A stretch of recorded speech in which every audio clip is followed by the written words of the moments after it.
Hello everyone! Gumagawa tayo ng pizza. Kaya may bisita tayo. Makulit kasi alaga ko kaya napunto yung pag-pizza ko guys. Ayan yung nilagay natin. Then tapos na yung ginawa natin ng pizza. Ayan. Ano guys? O diba? Simple lang po yan. Utos ng aking amo. Ayan guys. Gawa tayo ng pizza guys.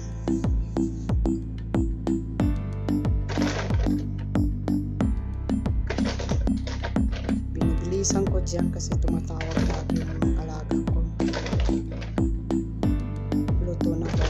Luto na daw yung yung ginagawa kong pizza. Sabi ko hindi pa nga luto eh. Yan, ito na guys. So guys, dyan. Lagyan natin sa oven. Yan na.